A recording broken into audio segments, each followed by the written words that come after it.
Okay, so this is on Syfywire. We covered this somewhat recently on the show.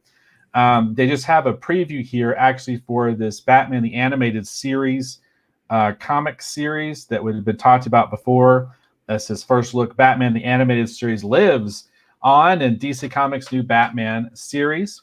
It just said spawned from the world of Batman the Animated Series with his triumphant Emmy award-winning run from 1992 to 1995. DC Comics is dipping back into the nostalgic well of that pioneering show that redefined the way the Dark Knight was interpreted in an invigorating 6-issue miniseries. And Syfywire is here delivering a first look at the premiere issue alongside comments from its stellar creative team. So we're not going to get too far into this, but Paul Dini, Alan Burnett are the two writers involved with this. Ty Templeton's involved. Ty Templeton actually worked on the original Batman animated comics back in the day. It's a stellar creative team. This article is by, I guess it's Jeff Spry. I hope I'm saying that correctly. But it's over on syfywire.com. I just recommend you just kind of go over there and take a look at it. This same information is available on other comics news sites as well. They've just got some preview images from the comic. It's a digital first series. With the digital first series, it's completely different than a print that you're also selling as a digital. So in terms of the question we had before, this doesn't really apply. It's a completely different thing. It's a completely different contract. But this series looks interesting. It looks like I think a lot of people enjoy it. So I just recommend people, swing on over to syfy.com. Is that artwork from the series?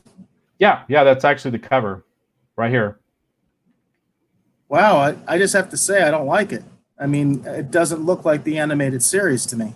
Let me zoom in a little bit. But this is just the cover. The actual interiors look like this. Okay, that's better. That's better. I don't like the cover. I'll tell you that. I don't like the cover, but that's better. That's much better right there. But you can see right here it follows the style. Yeah, that's good. That's good. I like that.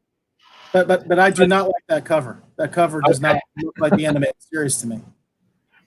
I kind of like the cover, so it doesn't bother me. So I don't like it. I'm a big Batman animated fan, and that would not draw me in. And the cover is very important, especially for a casual fan. You know what I mean? The cover is what draws you in, and if that doesn't give you that instant recognizing, give you that jolt of this is the animated series, and this is I've been waiting for this. I don't know. That's just my impression.